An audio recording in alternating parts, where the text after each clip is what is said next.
Hello guys, आज हम continue करेंगे इंडिविजुअल लेवल से। लास्ट टाइम हम लोगों ने पढ़ा था ऑर्गन्स टिश्यू से मिलके बनता है और tissue similar group of cells मिलके टिश्यू बनाते हैं। डिफरेंट ऑर्गन्स मिलके एक सिस्टम बनाते हैं जिसे हम ऑर्गन सिस्टम कहते हैं। अब different organs and organ system are organise together to form an individual और ऑर्गेनिज्म। मुख्तलिफ ऑर्गन सिस्टम एक दूसरे के साथ ऑर्गेनाइज होते हैं, मिलते हैं और एक इंडिविजुअल ऑर्गेनिज्म बनाते हैं। जैसे कि हम लोगों ने स्टमक की एग्जांपल ली थी और हमने पढ़ा था कि डाइजेस्टिव सिस्टम डाइजेशन में सिर्फ स्टमक ही नहीं होता, हमारा माउथ तो पूरी ओरल कैविटी एक सिस्टम बनाती है जिसे हम डाइजेस्टिव सिस्टम कहते हैं, जिसमें ऑसोफेगस होता है, माउथ होता है, स्टमक होता है, large intestine and small intestine, ये सब लोग मिलके एक हमारा सिस्टम बनाते हैं। तो ये सब क्या है, डिफरेंट ऑर्गन हो गए। डिफरेंट ऑर्गन ने मिलके एक सिस्टम बनाया जिसे हम डाइजेस्टिव सिस्टम कहते हैं। अब क्या होता है, the different organ and organ system work in coordination, एक दूसरे के साथ कोऑर्डिनेटेड होते हैं। Coordination mean interlinked, they depend on each other, एक दूसरे के साथ मिलके काम करते हैं। फॉर एग्जांपल, जब एक इंसान कंटिन्यूसली एक हार्ड एक्सरसाइज करते हैं, उसके मसल्स कंटिन्यूसली वर्क करते हैं, तो उसमें क्या होता है, उसकी सांस फूलती है, उसकी हार्ट बीट जो होती है वो तेज़ तेज़ चल रही होती है। अब इसमें हमारे पास काम तो मसल्स कर रहे हैं ना, एक्सरसाइज कर रहे हैं, लेकिन रिस्पिरेटरी और सर्कुलेटरी सिस्टम भी इसके साथ कोऑर्डिनेटेड हैं, कोऑर्डिनेशन कर रहे हैं, इनकी हेल्प कर रहे हैं। कैसे? जब हम हार्ड एक्सरसाइज करते हैं तो हमारी सांस फूल जाती है, हम जल्दी जल्दी में सांस लेते हैं, तो वो क्या होता है, हम और मोर ऑक्सीजन इनटेक कर रहे होते हैं। अब रेस्पिरेटरी सिस्टम में लंग्स तक तो ऑक्सीजन पहुंच गई, लेकिन वहाँ से ऑक्सीजन ने जो है वो मसल्स तक कैसे पहुंचना है, ब्लड के थ्रू पहुंचना है ना। तो क्या होता है, ब्लड वहाँ से हार्ट में जाता है, हार्ट जल्दी जल्दी ब्लड को पंप करता है और स्टमक से फूड लेके, ताकि वो मसल्स तक पहुंचाए, उसे मोर ऑक्सीजन फूड प्रोवाइड करे कि वो एक्सरसाइज कंटिन्यू कर सके। अब क्या है, यहाँ पे 3 सिस्टम मिलके एक काम कर रहे हैं, respiratory system, circulatory system, muscular system. ये तीनों एक दूसरे के साथ कोऑर्डिनेटेड हैं, एक दूसरे के ऊपर डिपेंड कर रहे हैं और एक काम कर रहे हैं। ठीक है, नेक्स्ट हमारे पास है पॉपुलेशन लेवल। पॉपुलेशन की क्या डेफिनेशन है, group of organism of the same species located at the same place in the same time. सबसे पहले हम देखते हैं कि स्पीशी क्या होता है। Species, group of organisms which can interbreed freely among themselves and produce fertile offspring. Organism का एक ग्रुप होता है जो कि इंटरकोर्स कर सकते हैं और जो हैं वो प्रोड्यूस करते हैं फर्टाइल ऑफस्प्रिंग, मतलब कि अपने जो बच्चे पैदा करते हैं वो भी फर्टाइल होने चाहिए, जो कि आगे रिप्रोड्यूस कर सके, रिप्रोडक्शन कर सके, अपनी नस्ल को आगे बढ़ा सके, बच्चे पैदा कर सके। तो उसे हम क्या कहते हैं, स्पीशी। जैसे इंसान हैं, हम इंसान सब एक स्पीशी हैं, सब एक दूसरे से मिलते जुलते हैं, सबके 2 हाथ हैं, 2 टांगें हैं, 2 आँखें हैं, एक नाक है, एक दिमाग है।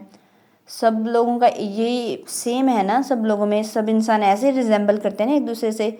लाइन है, लाइन की एक स्पीशी है, बर्ड की एक स्पीशी है, इसी तरह कैट, डॉग, दुनिया के मुख्तलिफ जानवर हैं, सबकी अपनी अपनी स्पीशी होती हैं, वो एक दूसरे के साथ इंटरब्रीड कर सकते हैं। अब हम मतलब एक जानवर का दूसरी स्पीशी से तो इंटरब्रीड नहीं करा सकते ना, अगर होगा भी तो वो फर्टाइल नहीं होंगे। जैसे कि हम लोग आगे पढ़ेंगे कि जो डंकी एंड हॉर्स में करते हैं, तो उससे जो आगे प्रोड्यूस होगा ऑफस्प्रिंग वो फर्टाइल नहीं होते। तो इसमें क्या होता है कि हम गाय का बफेलो के साथ तो नहीं इंटरब्रीड करा सकते हैं, गाय का गाय के साथ ही होगा, कैट का कैट के साथ होगा, कैट का डॉग के साथ इंटरब्रीड नहीं करा सकते। तो जब एक ही स्पीशी जो होगी वो एक दूसरे के साथ इंटरब्रीड करेगी, फर्टाइल ऑफस्प्रिंग प्रोड्यूस करेगी, तो हम उसे क्या कहेंगे, स्पीशी। ओके, हम डेफिनेशन की तरफ चलते हैं। Group of organism of the same species, organism का ग्रुप होगा जो कि सेम स्पीशी होंगे, जैसे इंसान ही हैं, located at the same time, एक ही टाइम पे प्रेजेंट होंगे, इन the same located at the same place, एक ही जगह पे प्रेजेंट होंगे, इन द सेम टाइम, उसी टाइम। अब हम एग्जांपल देखते हैं कि human population in Pakistan in 2010 compresses, इतनी आबादी हमारे पास 773.5 मिलियन। तो ह्यूमन पॉपुलेशन क्या होगी, सेम स्पीशीज़, इंसान ही हैं। इन पाकिस्तान क्या हो गया, located at the same place, Pakistan में, in the same time in 2010 में, इतनी आबादी है, तो ये क्या होगा, पॉपुलेशन लेवल होगा। जैसे अब है 70, एक और एग्जांपल देखते हैं, 47 students present in 9th class at 9 AM। 47 students क्या है, सेम स्पीशीज़ हैं, इन 9th क्लास, सेम एक प्लेस है, एट 9 AM टाइम है, तो इसे हम क्या कहेंगे, पॉपुलेशन कहेंगे। अब एक और डेफिनेशन है हैबिटेट की, the area of an environment in which organisms live, हमारे माहौल का वो हिस्सा जहाँ पे ऑर्गेनिज्म रहते हैं, हम उसे हैबिटेट कहेंगे। अब नेक्स्ट हमारे पास जो है वो है community level. A community is an assemblage of different population interacting with one another in the same environment. अब हम डिफरेंट पॉपुलेशन जो होगी वो जब इकट्ठी होगी, जब इंटरेक्ट एक दूसरे के साथ करेंगी, एक दूसरे के साथ उनका राब्ता होगा, लेना देना होगा, तो एक ही माहौल में, ये याद रखने वाली चीज़ है, इन दिस सेम इन्वायरमेंट, तो हम उसे कम्युनिटी कहेंगे। जैसे कि हमारे पास फॉर एग्जांपल हम लोगों ने पढ़ी है फॉरेस्ट है, फॉरेस्ट इकोसिस्टम कम्युनिटी है, तो फॉरेस्ट में क्या होता है, डिफरेंट प्लांट्स होते हैं, प्लांट्स पॉपुलेशन है, डिफरेंट माइक्रो ऑर्गेनिजम्स है, पॉपुलेशन है, फंजाई हैं, एनिमल स्पीशीज़, बर्ड्स होते हैं, लायंस होते हैं, डियर होते हैं, एलिफेंट्स होते हैं, टाइगर होते हैं, और भी बहुत सारे एनिमल्स होते हैं, वो सब क्या होती हैं, पॉपुलेशंस हैं। तो क्या हो गया, डिफरेंट पॉपुलेशन है, ये प्लांट एक डिफरेंट पॉपुलेशन है, माइक्रो ऑर्गेनिज्म, फंजाई, एनिमल्स, ये सब क्या हैं, डिफरेंट पॉपुलेशन। जब ये डिफरेंट पॉपुलेशन एक जगह पे इकट्ठी होंगी तो वो कम्युनिटी कहलाती हैं, राइट। अब कम्युनिटी आगे फर्दर टू में है कि एक सिंपल कम्युनिटी है, एक कॉम्प्लेक्स कम्युनिटी है। सिंपल कम्युनिटी क्या होती है, number and size of population is limited, population का नंबर और साइज जो होते हैं वो लिमिटेड होते हैं, मतलब हम उनसे गिन सकते हैं। और जो इन्वायरमेंट होगा, any change in biotic and abiotic factor have drastic and long lasting effects. अगर हमारे माहौल में कोई भी चेंज होगा तो इनकी पॉपुलेशन के ऊपर बहुत बुरा असर होगा। जैसे fallen log with various communities, एक दरख्त है, हमें दरख्त के ऊपर पता है क्या होती है, दरख्त के ऊपर कुछ बर्ड्स ने अपना घोंसला बनाया होता है, उस दरख्त के नीचे प्लांट्स कुछ उगे होते हैं, वहाँ पे कुछ कीड़े मकोड़े रहते हैं, तो हम वो पॉपुलेशन जो होता है वो गिन सकते हैं। ऐसा तो नहीं है कि हम नहीं गिन सकते। इसी तरह अगर दरख्त गिर गया है, जैसे हम लॉग कहेंगे, फॉलन लॉग, तो उसके नीचे भी एक लिमिटेड कम्युनिटीज़ रह रही होंगी, हम उसे गिन सकते हैं। We can number and size of population is limited, ठीक है। तो क्या होगा, तो अगर उनके ऊपर हमारे इन्वायरमेंट में कोई भी चेंज आ जाती है, अगर कोई भी इफेक्ट, आंधी आ गई, तूफान आ गया, तो क्या होगी, उनकी कम्युनिटी के ऊपर असर पड़ेगा। कॉम्प्लेक्स कम्युनिटी है वो अनलिमिटेड है, जैसे हमारे पास जंगल हो गया, जंगल अनलिमिटेड, हम उसकी पॉपुलेशन हम काउंट नहीं कर सकेंगे कि कितनी है, और नो ड्रास्टिंग और नो लॉन्ग लास्टिंग इफेक्ट हो गया, उसके ऊपर कोई ज़्यादा लंबा मतलब उनकी पॉपुलेशन के ऊपर इफेक्ट नहीं पड़ेगा। बारिश आएगी, आंधी आएगी, अगर कुछ भी होगा, कोई भी चेंज होगा, तो उनके ऊपर ज़्यादा फ़र्क नहीं पड़ेगा। जैसे फॉरेस्ट कम्युनिटी है, पाउंड कम्युनिटी है। अब यहाँ पे एक और क्वेश्चन है कि जो फॉरेस्ट कम्युनिटी और पाउंड कम्युनिटी है, कि हम इसे एक ही कम्युनिटी कह सकते हैं? नो, क्योंकि इनका इन्वायरमेंट सेम नहीं होगा। कैसे, फॉरेस्ट है, फॉरेस्ट एक खुश्की टैर्शियल एरिया है, पाउंड जो है वो एक इक्वेटिक एरिया है, इनका जो इन्वायरमेंट है वो सेम नहीं होगा, उनका इन्वायरमेंट चेंज हो जाएगा।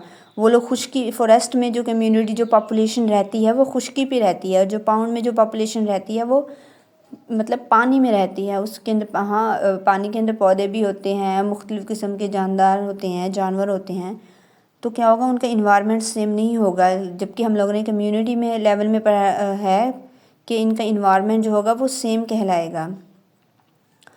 अब नेक्स्ट हमारे पास है बायोस्फीयर लेवल, ये हमारा लास्ट लेवल है और ये हाईएस्ट लेवल ऑफ ऑर्गेनाइजेशन है।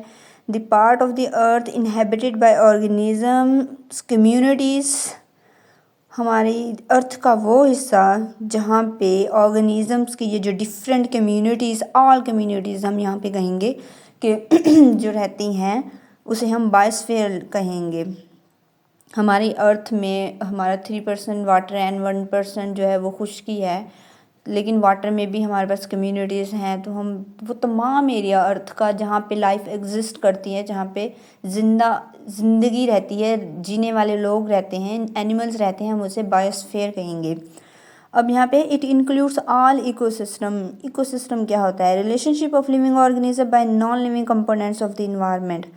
लिविंग ऑर्गेनिज्म का नॉन लिविंग कंपोनेंट्स जो होते हैं इन्वायरमेंट में उनके साथ क्या रिलेशनशिप है उनकी, जैसे पानी है, वाटर है, नॉन लिविंग कंपोनेंट है इन्वायरमेंट का, एयर है, नॉन लिविंग कंपोनेंट्स है, सॉइल है जिसके अंदर बहुत सारे जो हैं वो पौधे उगते हैं और हमें फूड प्रोवाइड करते हैं, वो सॉइल भी नॉन लिविंग कंपोनेंट है। तो क्या हमारा इनसे वास्ता नहीं होता? हम पानी पिए बगैर नहीं रह सकते, हवा के बगैर हम सांस नहीं ले सकते, सॉइल के बगैर कुछ चीज़ें उग नहीं सकती, हमारी जो हैं वो फसलें नहीं उग सकती। तो क्या हमारा इनके साथ इंटरेक्ट एक रिलेशनशिप है ना?